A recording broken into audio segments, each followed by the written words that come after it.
예.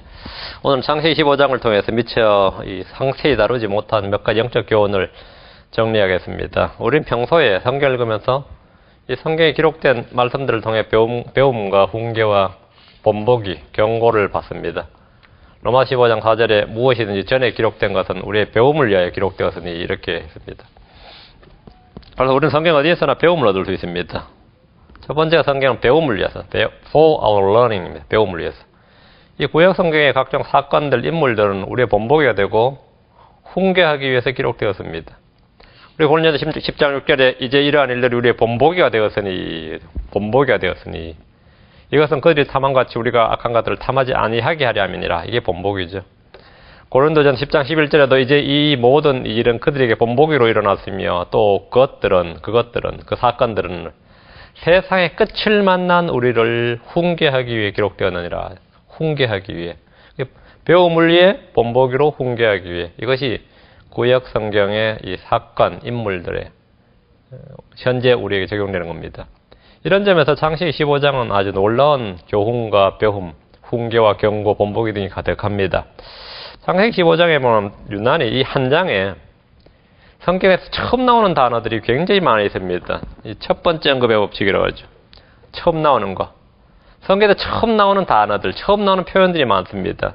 처음 나오는 표현들은 이후에 성경 전체에서 그 의미와 용례와 성격을 딱 규정합니다.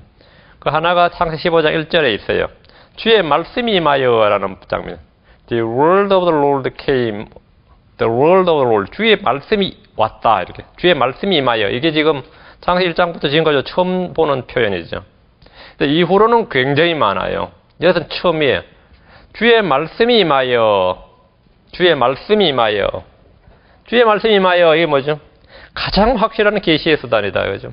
주의 말씀이 임하여. 여러분, 주의 영이 임하여라는 표현은 많이 보죠. 근데 이 사사기까지가 주로 주의 영이 임하여라는 표현이 나오고요. 그 다음부터는 주의 말씀이 임하여라는 표현이 훨씬 많이 나와요. 나중에 다시 배우지만, 예. 주의 말씀이 임하여라는 표현. 두 번째는 환상 속에서, 이 환상이란 말이 처음 나오는 단어예요. 환상 속에서. 자, 한번 보면 민수기 12장 6절입니다. 아브라함이 꿈속에서가 아니라 지금 환상 속에서 말씀을 받는 환상 속에서 in a vision 했는데 민수기 12장 6절에 보면 주님께서 내가 대언자들에게는 꿈으로도 말하고 환상으로도 말한다. 그렇게 하셨죠. 민수기 12장 6절에 네. 그분께서 이르시되 이제 내 말들을 들으라. 너희 가운데 대언자가 있으면 나 주가 환상으로 나를 그에게 알리기도 하고 꿈으로 그와 말하기도 하려니와 대언자가 있으면 대언자에게는 뭐 환상으로 또는 꿈으로 이렇게 말씀하신다는 거죠. 7절 내 종 모세와는 그리하지 아니하나니 그는 나의 온 집에서 신실한 자니라. 모세하고는 그렇게 말 안 한다. 환상이나 꿈으로 말하지 않고 어떻게 하죠? 다이렉트로 했다는 거죠. 예. 그럼 신약에서는 어떻게 말씀하시죠? 내 종 모세에게도 그렇게 말 안 했는데 환상이나 꿈이 아니면 신약의 크리스천들에게 어떻게 말한다는 거죠? 예, 그게 바로 히브리서 1장 2절이에요. 히브리서 1장 2절이죠. 너무 유명한 구절이라서 다들 잘 아시죠. 1장 1절부터 지나간 때에는 여러 시대에 다양한 방식으로 대언자들을 통하여 조상들에게 말씀하신 하나님께서 다양한 방식으로 그게 꿈이나 환상이 제일 대표적인 것이고 뭐 우림과 둠밈도 있고 천사들을 통해서 말씀하시거나 그렇게 말씀하셨는데 다양한 방식이죠.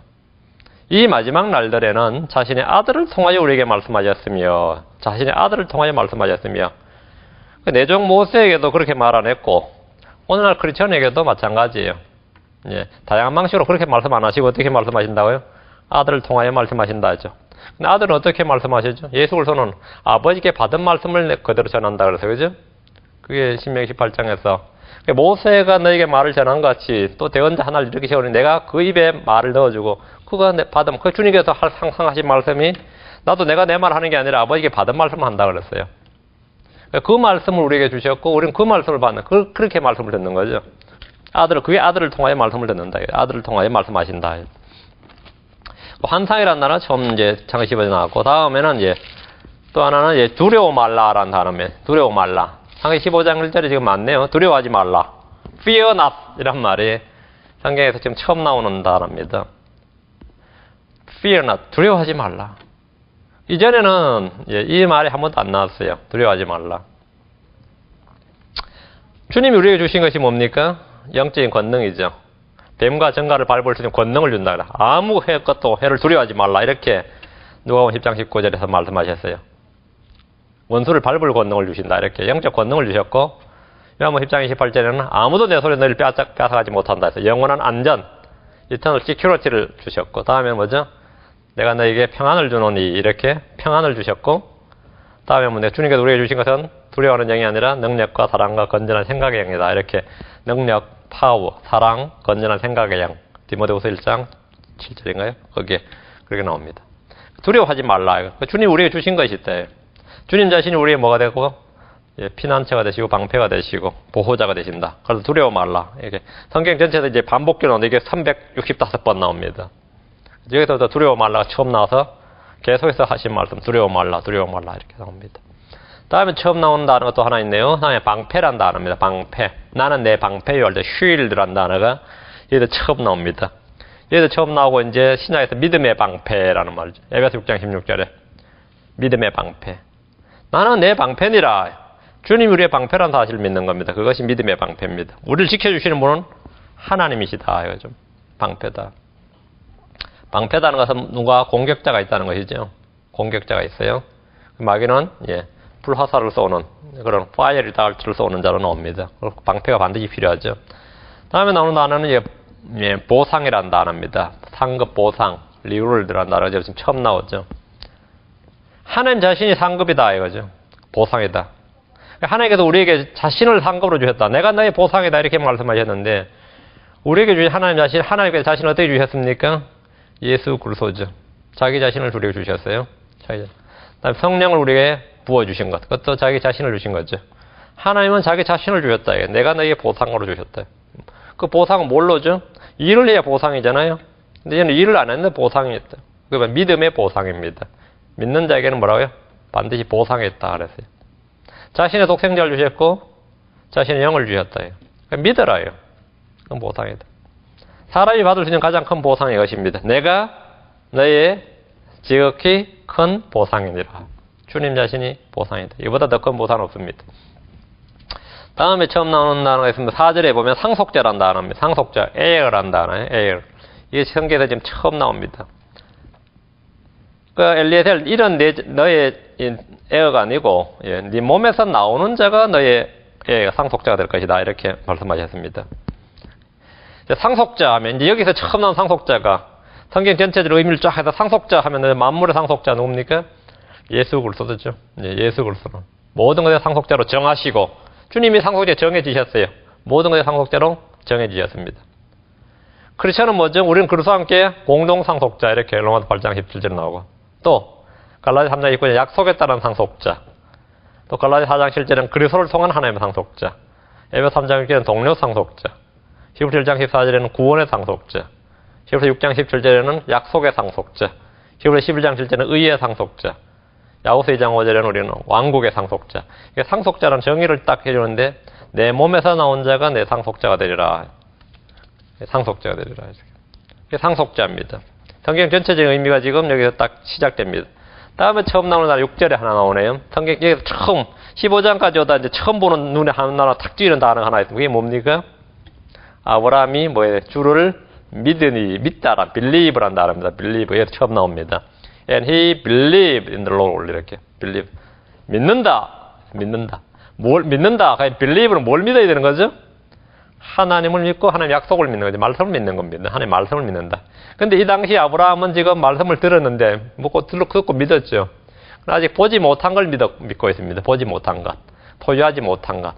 believe라는 건 기본적으로 뭡니까? 보지 못한 것, 받지 못한 걸 믿는 거예요. 성경 처음 쓰인 용례가 그래요. 다음 6절에 또 하나가 있네요. 처음 나오는 단어, 처음 보는 단어 하나 있죠. 뭐죠? 그에게 의로 여기시고, 의입니다. 의. righteousness 할 때 의. 이게 성경 처음 나옵니다. 믿으니까 의로 여겼다. 하나님의 의는 뭘로 주어진다? 믿음으로 주어진다. 내가 하나님의 말씀을 믿을 때 하나님 의로 여기신다. 다음 7절에 또 있습니다. 뭐죠? 상속이란다. 상속하다. inherit란 단어예요. 아까 상속자가 나고 이건 상속하다. inherit. 이 땅을 내게 주어 상속하게 하려고 이렇게 나왔죠. 상속하게 하려고 이렇게. 상속은 행위에 따르지 않고 뭐에 따른다? 출생에 따른다. 이게 지금 성경에서 계속 반복되는 겁니다. 상속은 행위에 따르지 않고 출생에 따른다. 자, 이스마엘과 이삭도 마찬가지죠. 상속은 뭐에 따르지 않고, 예. 내 몸에서 난 자, 예. 이 출생이에요. 행위에 따르지 않고 출생에 따른다. 일이 아니라 출생에 따른다. 우리는 반드시 하나님께 태어난 자, 성령으로부터 태어난 자가 되어야 된다, 이거죠. 우리는 하나님께 태어난 자들이다. 그가, 그 사람 안에 뭐가 된다? 내 상속자가 된다. 다음, 청지기죠, 청지기. 예, 청지기란 단어가 또 처음 나옵니다. 2절에 나오네, 이거는. 청지기, 스튜어드라는 단어예요. 우리는 이 땅에서 하나님의 뭘 맡아서요? 신비들을 맡은 청지기다, 그랬죠. 청지기다. 또 성경에는 감독을 하나님의 청지기라 그랬고, 각 사람, 우리 모두가 다 뭡니까? 베드로전 4장 10절, 각 사람은 자신을 하나님의 여러 가지 은혜를 맡은 선한 청지기로 여길지어다, 그랬죠. 우리 모두가 하나님의 청지기들이다, 이거죠. 그것은 하나님 집에서 청지기는 일을 해야죠. 일을 해야죠. 예. 여기에 성경 창세기 15장에서 엄청나게 처음 등장하는 것들이 많습니다. 그 처음 등장하는 의의들이 자세히 보시면 전부 다 신약에 아주 밀접한, 아주 신약적인 그런 의의들이에요. 밀접한 연관이 있습니다. 그렇죠? 이것이 좀 아브라함에게 처음 적용됐다. 아브라함은 믿음의 조상이기 때문입니다. 예. 다음 두 번째에서 우리가 창세기 15장에서는 아브라함의 믿음에 대한 겁니다. 아브라함의 믿음. 아브라함은 여러 차례 주님의 음성을 들었죠. 이전에 들었어요. 그죠? 근데 이제 본토 친척 아비를 떠나 창세기 12장에도 들은 장면이 나옵니다. 주의 음성을 들었고 주의 말씀을 들었지만 창세기 15장에서 가장 크고 분명하게 또 자세하게 주의 말씀을 들었습니다. 그리고 또 주님과 직접 이 시생물을 잡아놓고 피해 언약을 맺은 것도 여기서 처음입니다. 이 당시 아브라함은 아들이 없었고 또 땅이 없었습니다. 믿음은 뭐죠? 바라는 것들의 실상이요 보지 못하는 것들의 증거니라 할 때 아브라함이 믿었다는 것은 바라는 것과 보지 못하는 것이었죠. 바라는 것과 아브라함 아들을 바랐고 또 아직 보이지도 않은 것, 또 먼 미래의 이야기들입니다. 다 보지 못하는 것들. 또 아브라함에게는 약속의 말씀이 주어졌는데 하나님의 말씀을 들었고 그 말씀을 들어서 믿은 겁니다. 믿음이 없이는 하나님을 기쁘시게 하는 게 불가능하다 이렇게 나옵니다. 히브리 11장 6절 우리가 그런 믿음이 없이는 하나님을 기쁘시게 하는 것이 불가능하나니 불가능하나니 그분께 나아가는 자는 반드시 그분께서 계시는 것과 또 그분께서 부지런히 자신을 찾는 자들에게 보상해 주시는 분을 믿어야 하느니라. 그럼 믿음의 보상이 뭡니까? 아브라함은 이제 믿었다. 믿어서 생긴 보상이 뭐죠? 6절에 의였죠.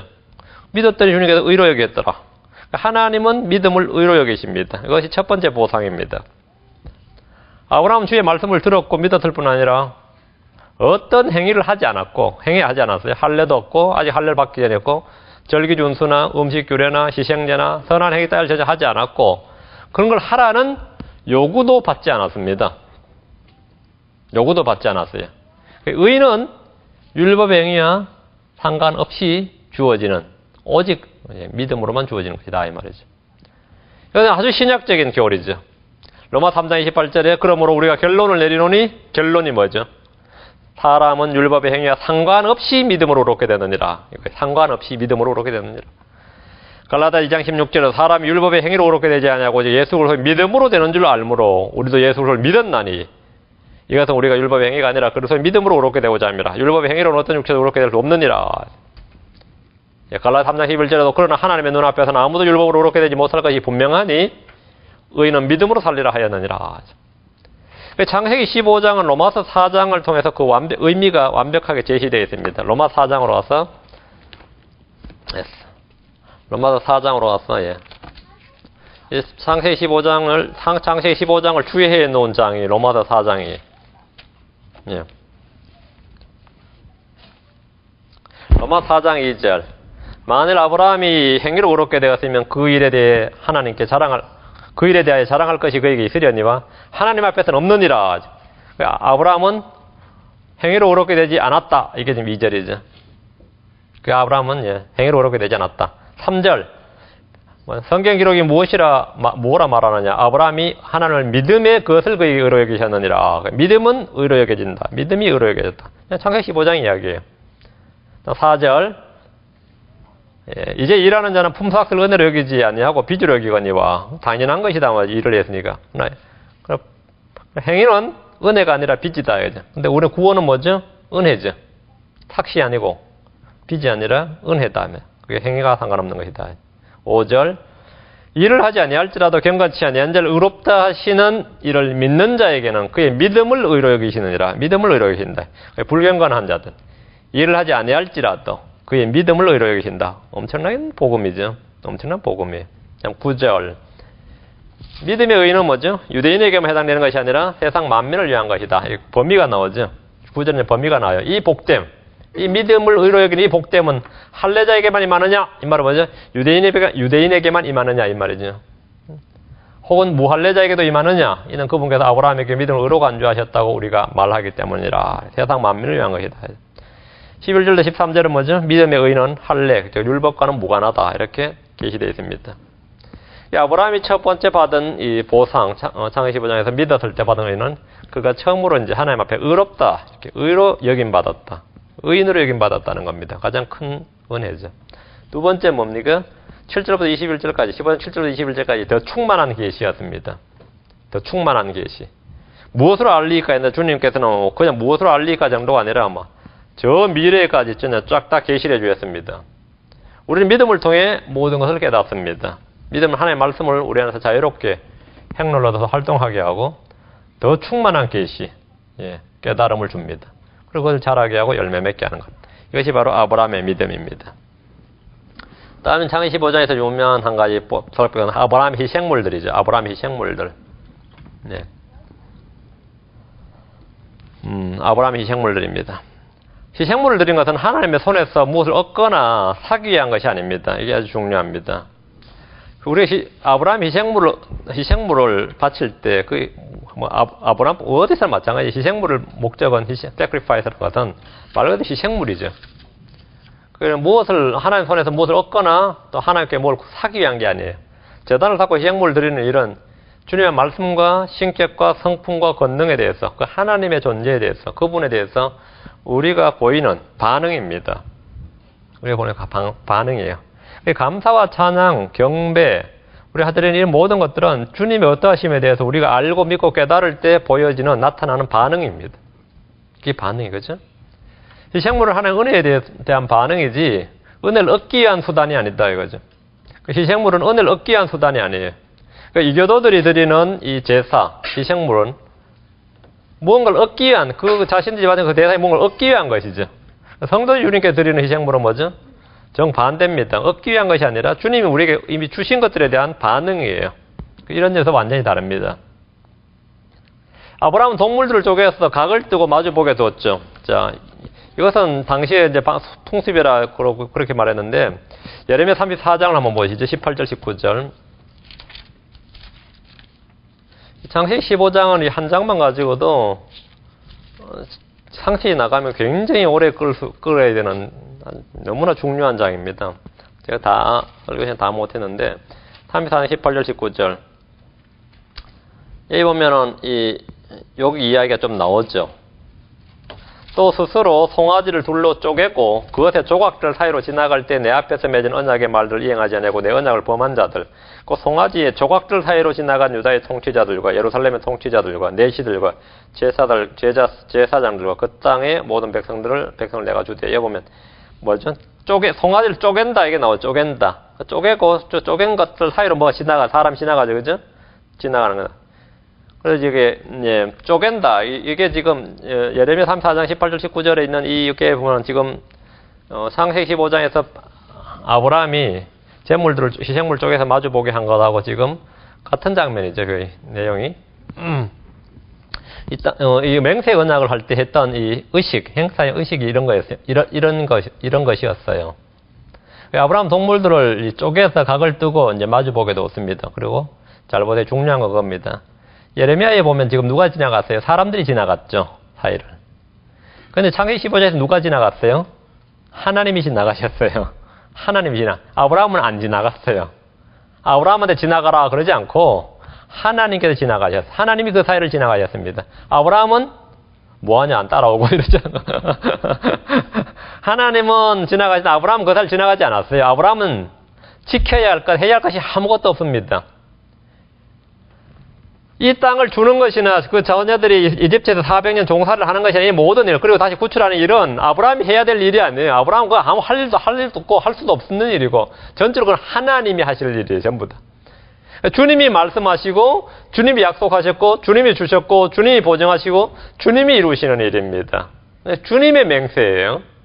맹세의 언약은 주님께서 아브라함에게 하신 것이고 주님이 친히 이루실 일이다. 아브라함은 믿는 것 외에 달리 할 일이 없습니다. 이거 율법과 차이죠. 율법은 어떻죠? 사람이 해야 돼요. 이스라엘 백성이 해야 된다고. 안 하면 어떻게 돼요? 저주받아요.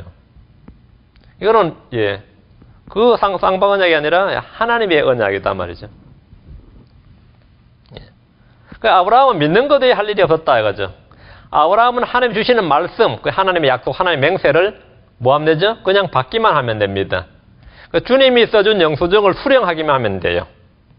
저는 내가 영수증 하나 써주면 수령하면 된다고. 내가 그냥 받는다고. 그 각서 한 장 써 그러죠. 각서 한 장 써하면 각서를 받는 건 낫죠. 자, 시편 116편 12절 한번 봅시다. 아주 멋진 구절이 하나 있어요.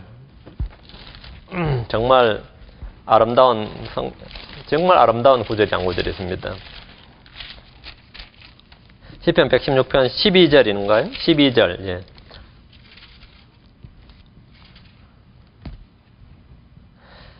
주께서 내게 베푸신 모든 은택으로 인하여 내가 무엇으로 그분께 보답하리요? 이렇게 하네요. 그죠? 12절에. What shall I render unto the Lord? 주께서 내게 베푸신 은택에서 내가 뭘 render, 대갚겠느냐 이 말이에요. 보답하리요. 이래. 그러면서 13절 보세요. I will take. 나는 뭐라고요? I will take. 내가 취하겠다. 나는 뭐요? I will take. 내가 할 일은 뭐 주님께 뭐 하느냐? 하나님께 내게 베푸신 은택이 있어요. 나는 그걸 I will take. 내가 주님 내게 베푼 구원의 잔을 내게 이래 주면 나는 I will take 하는 거예요. 주님이 내밀었어요. 나는 뭐 한다? take. I will take. I will take. 그겁니다. I will take. 그래서 내가 구원의 잔을 들고 내가 구원의 잔을 취하고 말이죠. 주의 이름을 부르며 내가 할 일이 두 가지네요. 나는 I will take, I will call. 주님 주신 걸 내가 취하고 주님의 이름을 부르는 주의 이름을 부르는 게 구원입니다. 내가 구원의 잔을 취하고 주님께서 내게 베푸신 거 내게 주시면 나는 뭐 한다는 거죠. 그냥 받는 거죠. 내가 할 일은 취하는 것이고 부르는 겁니다. 그거예요. 아주 기가 막힌 구절이에요. 아브라함도 마찬가지입니다. 주님께서 말씀하시고 약속하신 것을 아브라함 뭐 하는 거죠? 테이크하고 콜 하는 거예요. 주의 이름을 부르는 것. 그리고 주의 이름을 주님 주신 것을 취하는 것.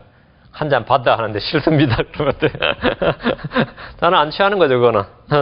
저는 뭐 웬만큼 다 하지만 제가 그 잔을 거부한 건 딱 한 번 있는 기억이 나네요. 우리 부대에 하도 사고가 많이 나가지고 사고 하여튼 좀 많이 나가지고 중대장이 너무 이제 사고 나면 승진이 안 돼요. 굉장히 승진 국가가 굉장히 민감해요. 그러니까 중대 회식을 한번 했어요. 저희 부대가 중대가 경비부대이기 때문에 사람이 많아서 한 200명이 넘었어요. 얼마나 바글바글하게 해서 200명이 넘는 군인들입니다. 근데 전부 다 그 사각형으로 쫙 앉혀놓고 소대별로 쫙 앉혀놓고 그 200명을 소대장이 전부 그 중대장이 전부 다 일일이 전부 다 술을 따르는 거예요, 자기가. 근데 내가 노 했더니 완전 뒤집어졌어요. 산에서 지금 가는데 노 해버렸으니까 분위기가 완전히. 그래서 제가 아주 이병 때 제일 갔는데 노 했거든요. 왜 안 받냐 그러니까 나 크리스천이라 그랬더니만 그냥 받아라고 했니까 노. 주변에서 얼마나 눈총이 쏟아지는지 그냥 간단하게 노 했어. 잔을 안 받는다요. 그래서 저는 이게 내밀지도 않았어요. 그냥 노 해버렸는데 아주 그랬었어요. 안 받는다. 할 수 없이 그냥 200명 하는데 내한테 시간을 못 끄니까 그냥 옆으로 지나가더라고요. 그런데 그냥 노 하는 거예요. 한 명이 노 해야 다른 사람들도 용기를 얻죠. 노한데. 근데 크리스찬이 굉장히 많을 때 나 혼자만 노 하고 있더라고 지금. 노 했어요. 노해. 근데 우리는 주님께 하는 거는 뭡니까? 주님은 아예 뭐 잠 받아라 했다 채우는 것도 아니에요. 밤에 가득 채워서 주는 거예요, 지금. 난 그냥 받는 겁니다. 그게 바로 our take입니다. our call이고. 선물을 받는 거예요, 선물을 받는 거. 그러니까 주님의 말씀에 대해서 우리가 취해야 할 태도는 뭐죠? 주위에서 듣고, 믿고, 감사와 찬양을 드리며 소망 중에 오래 참고 기다리고 순종하는 삶을 사는 것. 바로 그게 지금 창세기 15장에 나오는 교훈, 아브라함 희생물들에 대한 교훈이에요. 이 희생물 대한 건 아직도 훨씬 많은데, 다음에 한 가지. 두려워 말라. 여기 성경에 두 가지 두려움이 나옵니다. 아브라함은 창세기 15장에서 두려웠다고 하는데 두 가지가 완전히 다른 이야기예요. 15장 1절에서 두려워 말라 할 때 두려움은 누구에 대한 두려움이었어요? 원수들에 대한 두려움이었죠. 그 다음에 이 12절에서 큰 어둠의 두려움이 그에게 임하였더라 할 때 이 두려움은 전혀 다른 두려움이죠. 사람은 두 가지 두려움이 있습니다. 두 가지 두려움이 있어요. 아브라함은 전혀 다른 두 가지의 두려움을 경험했어요. 15장에서. 첫째는 사람들에 대한 두려움을 경험했습니다. 아브라함아 두려워하지 말라 할 때. 아브라함은 다섯 왕을 죽이고 돌아온 후에 두려움에 빠졌습니다. 두려움에 빠졌죠. 승리한 후에 다가온 이런 두려움은 누구에게나 있습니다. 성경에도 많이 나오죠. 엘리야는 바알의 대언자들 450명을 죽였지만, 그래가지고 막 이제 돌아와가지고 뭐 이스라엘에 부흥이 일어날 줄 알았는데, 이스라엘 와보니까 조용하죠. 근데 이세벨이라는 여왕, 이세벨은 내일까지 엘리야 안 죽이면 내가 성을 간다 하더라도 신에게 맹세를 하는데, 이러면서는 하니까 엘리야 그 소식 듣고 어떻게 해요? 완전히 겁을 먹어버렸죠.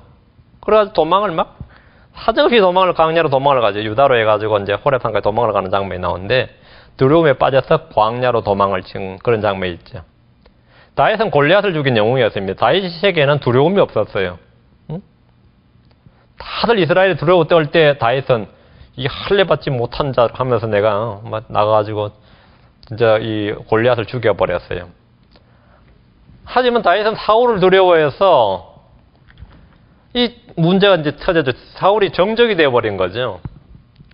그래서 할 수 없이 어디로 가죠? 가드 왕, 그 옆에 부족이죠. 아기스에게로 망명을 간 겁니다. 도망을 가. 지금은 망명이죠. 도망을 갔는데, 그래서 좀 평안, 이제 사울 왕의 칼날을 피했나 싶었는데, 거기서 신하들이 뭐라 그런 거예요? 이 사람이 다윗 아니냐? 어? 사울은 천천히고 얘는 만만이라 불리던 바로 그 사람 아니냐? 이래가지고 덕업을, 이게 잘못 온 거예요. 응? 후라이팬이 뜨겁다고 뛰었는데 불이더라 이런 식이었던 거죠. 그래서 다윗은 가드왕 아기스를 심히 두려워서 어떻게 했어요? 사무엘상 21장에 보면 막 문을 막 긁고 말이죠. 발로 차고 그렇게 나오죠. 수염에 침을 지질 흘리면서 미친 척 하니까 왕이 왜 미친 놈이 와 있냐 이랬다는 거죠. 그 다윗은 졸제 연기자가 돼가지고 리얼하게 자기가 미친 연기를 하면서 살았던 거예요. 그 골리앗을 죽였던 그 용기 중전한 영웅이 졸체 나면 날아가지고 지금 막 침 흘리면서 지금 그런 거 그게 두려움이에요. 그게 두려움. 두 가지 두려움이죠. 미친 채였습니다. 이런 예는 허다하죠. 주님은 두려워하지 말라 이렇게 말씀하죠. 두려워하지 말라. 사람들을 두려워하지 말라. 주님께서 제자들에게 사람들은 뭐죠? 너희 몸은 죽이지만 혼을 죽이지 못한다. 그건 사람을 두려워하지 말라. 누굴 두려워하라고 했죠? 주를 두려워하라. 너희 몸과 혼을 지옥에서 멸하실 수 있는 하나님을 두려워하라. 이렇게. 사람을 두려워했을 때 베드로는 어떻게 했죠? 주를 부인하고. 빌라도는 사람을 두려워해서 재판을 굽게 했습니다. 그래서 잠언 29장 25절에 사람을 두려워하는 자는 올무에 빠진다고요. 올무에 빠진다. 다음에 주님께서 두려워하지 말라고 한 것은 우리에게 먹고 사는 문제를 두려워하지 말라고 했어요. 염려하지 말라, 불안해하지 말라, 두려워하지 말라 이렇게. 그리고 한 가지가 이제 재난이나 사고나 체포, 박해, 죽임을 당하는 것 이런 걸 두려워하지 말라고 했습니다. 갑작스러운 재난이나 이런 거 두려워하지 말라. 이런 게 이제 주님께서 말씀하신 바 두려워하지 말라는 내용이고, 두려워하라는 게 있죠. 그것은 바로 주의 두려움입니다. 바로 이 10절에 나오는 이 두려움이죠. 예. 두려움이 임했다 이럴 때 12절에 나오는 거네. 아브라함이 주님의 말씀을 듣고 희생물을 준비한 후에 평안과 기쁨이 임한 것이 아니라 깊은 잠과 큰 어두움의 두려움이 임했습니다.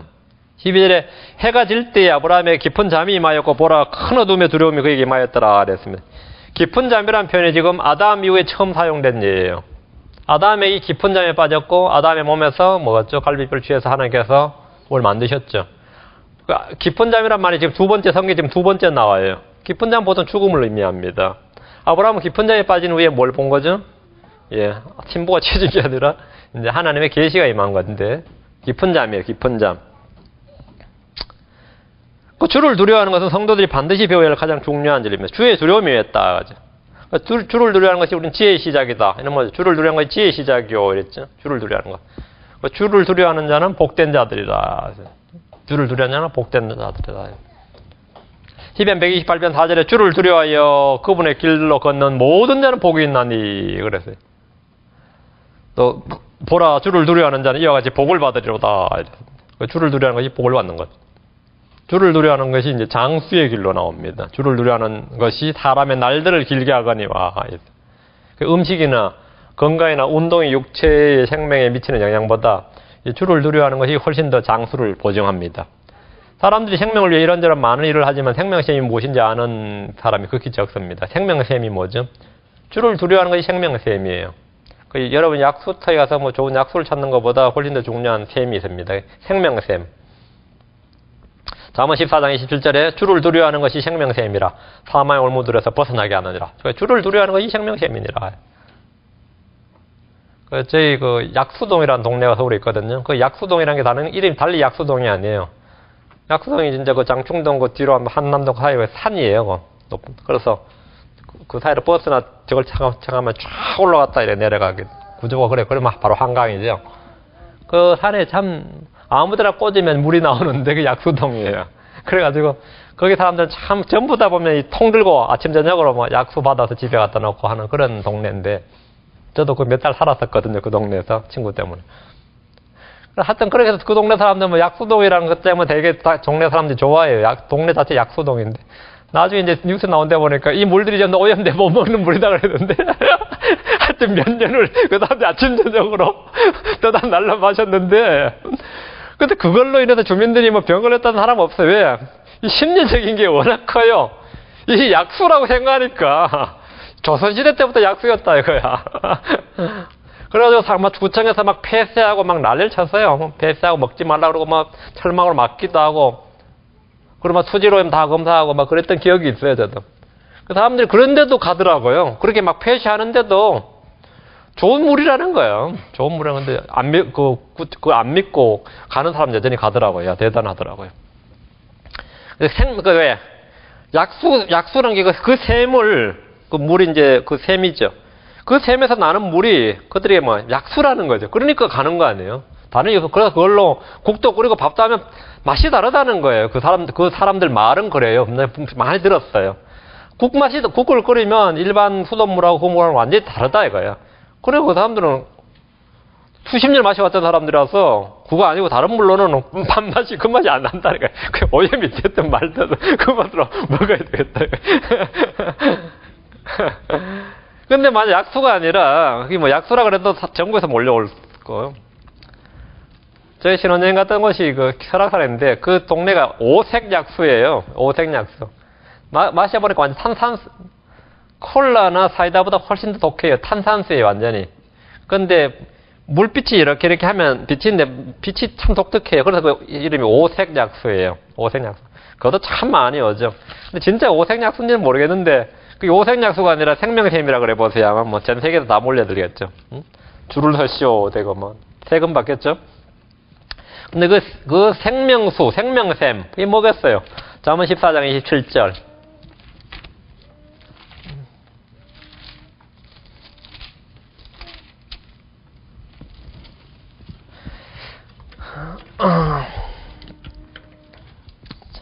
잠언 14장 21절. 여러분이 생명수가 뭔가 보세요. 주를 두려워하는 것은 생명샘이라. 사망의 올무들에서 벗어나게 하느니라 그랬죠. The fear of the Lord is a fountain of life. 그게 생명의 뭡니까? Fountain, 샘이다. Fountain. 우리에게는 지금 생명샘이 있습니다. 그 주를 두려워하는 것이 생명샘인데, 예, 전한 겁니다.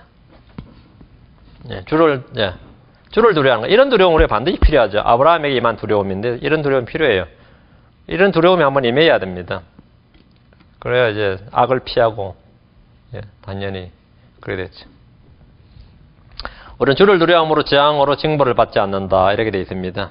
예. 주를 두려움이 생명에 이르게 하거니와 그것을 지닌 자는 흡족히 지내고 재앙으로 징벌을 받지 아니하리라. 약속이 되어 있습니다. 또 죄와 불복으로 말미암는 재앙들로부터 이제 안전을 담보하는 길이 바로 이 주를 두려워하는 거죠. 주를 두려움으로 얻는 현실적으로 얻을 수 있는 복이 세 가지 있는데 한번 봅시다. 잠언 22장 4절입니다. 이거는 뭐 오늘도 마찬가지예요.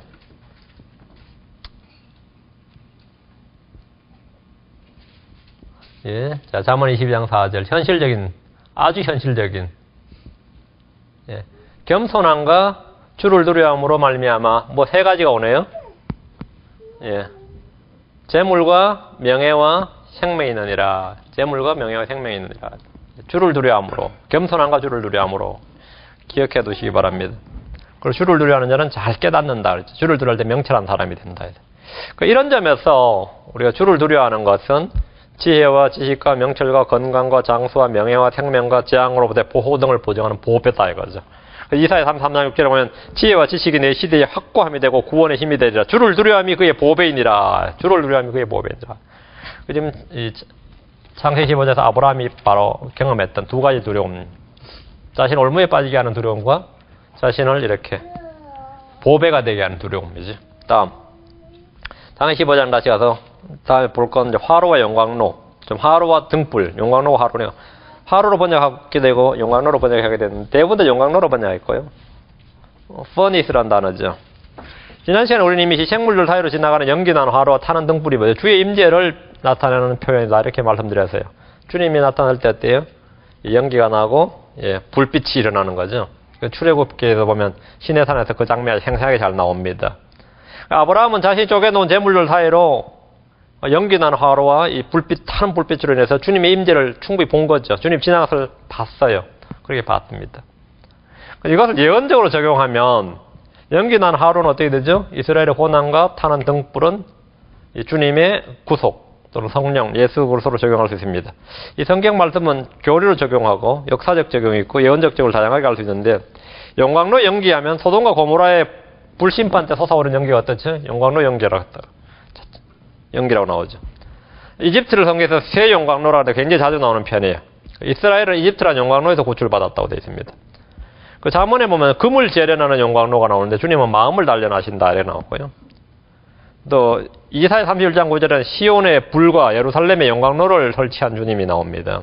아시리아의 포로로 잡혀가는 장면인데 성경에서 이제 주님이 나오는 이스라엘이 겪는 고난의 영광로가 세 번이 나옵니다. 이집트, 아시리아, 이제 그리고 이제 대환란 때 그 영광로로 나오죠. 대환란 때 고난의 영광로가 나옵니다. 그게 이제 대환란 때 심판과 정련의 장소로 에스겔서에 자주 나오는데 그거 다 영광로란 표현으로 나오죠. 주님께서 내가 너를 단련하되 은과 함께 단련하지 않냐고 너를 고난의 영광로에서 택하였노라 이렇게 고난의 영광로. 이 영광로를 이제 대환란 때 통과한 이스라엘 통과한 이 심판, 이 정년의 영광로 이거를 이제 나타내는 대표적인 것이 다니엘 3장에 나오는 다니엘의 세 친구들이에요. 신실한 성도들이 그 불을 모두 통과해요. 그 굴 속에서. 그 다니엘 3장 17절에 우리가 섬기는 우리 하나님께서 맹렬히 불타는 영광로에서 능히 우리를 건져내시겠고 실제로 그렇게 역사적으로 건져내시죠. 그리고 대환란 때 환란 성도들도 그렇게 건져냄을 받습니다. 그게 이제 영광로고 등불은 예, 성경에서 주로 성령과 말씀을 예표하는 것으로 알려져 있습니다. 이보다 더 중요한 등불의 의미는 성령, 말씀보다 더 중요한 게 하나 있어요. 그게 한 사람입니다. 한 사람. 이스라엘의 등불을 하면 누구죠? 성경 이스라엘의 등불 하면 다윗이었죠. 사무엘하 21장 7절에 다윗이 전쟁에서 까딱하면 죽을 뻔했어요. 맞죠? 그래서 그 스루의 아들 아비새가 이제 블레셋 사람 찾아 죽이면서 다윗에게 뭐라 그래요? 다시는 전쟁터에 현장에 나오지 말라 그러면서 왕께서 다시는 우리와 함께 싸움에 나가지 마소서. 이스라엘의 등불이 꺼지지 말게 하소서. 그러죠. 이스라엘 등불이 다윗입니다. 그리고 이 이스라엘 유다의 왕조가 계속해서 죄를 지어서 왕조가 위태로울 때가 있었죠. 그때 주님이 뭐라 했어요? 주께서 다윗의 집을 멸하려 하지 아니하셨으니 이는 그분께서 전에 다윗과 언약을 맺으시고 또 다윗과 그의 아들들에게 영원토록 등불을 주시겠다고 약속하셨기 때문이더라. 등불을 주시겠다. 그 등불이 뭡니까? 그 다윗 왕조에서 다윗의 시예요. 그래서 그 등불이 누군지가 이제 주께서 정하신 등불이 누군지가 이제 시편 132편 17절에 나옵니다. 이스라엘 등불이 다윗이고 또 다윗의 왕조에서 계속 나오는데 그 왜 그렇게 되느냐면 그것은 이제 그림자였고 실체는 누구냐면 예수님이시죠. 시편 132편 17절. 내가 거기서 다윗의 뿔이 싹을 내게 하리라. 싹을 내게 하리라. 성경에 싹, 가지, 뿔이 이렇게 나오는 분이 있습니다. 그게 누구죠? 예수님이죠. 내가 나의 기름 부음 받은 자를 위하여 한 등불을 정하였도다. 한 등불을 정하였도다. 한 등불을 정하였도다. 이게 누굽니까? 예수님이죠. 예수님이죠. 그게 바로 등불이 이제 등불을 예표한다면 이제 등불은 보통 우리 성령 이렇게 뭐 말씀 이렇게 등불 대표 상징이죠. 가장 중요한 상징 예수 그리스도가 바로 등불입니다. 등불. 그 사이로 등불이 지나갔다. 이것은 굉장히 중요한 이야기입니다. 아브라함은 하나님의 말씀을 듣고 내가 무엇으로 알릴까 이렇게 질문을 했고 주님 그 질문에 대해서 표적을 지금 동반하는 언약을 주시면서 나는 확실히 알라 이렇게 말씀하셨습니다. 신자들은 확신을 얻기 위해서 주님의 말씀 외에 다른 무엇을 더 원하는 경향이 있습니다. 그래서 주님께서는 뭐죠? 말씀으로만 족하다 이렇게 하시는 거죠. 우리는 꿈과 환상과 체험이나 표적, 능력 등 가시적인 무엇을 함께 주시기를 바라죠. 그게 이제 사람의 본성입니다. 하나님 이미 말씀해 주신 것만을 듣고 그것으로 확신을 갖기를 원하십니다. 말씀만 하옵소서. 이게 뭐죠? 이것으로 충분한 성도들이 이제 큰 믿음의 소유자입니다. 우리 창세기 15장에서 뭐 이외에도 지금 뭐 영적 보화들을 찾아내려면 끝이 없어요. 여러분들이 얼마든지 여기서 보화들을 캐낼 수 있습니다. 성경 읽으면서 캐낼 수 있어요. 이미 설교 시간에 이제 나머지는 지난 설교에 2번 다 다루었던 부분이고요. 예. 여러분이 캐내고 여러분이 갖는 건 여러분의 겁니다. 여러분 자신의 것이 됩니다. 부지런히 말씀을 읽고 또 많은 영적인 교훈들을 찾아내서 가져오시기 바랍니다.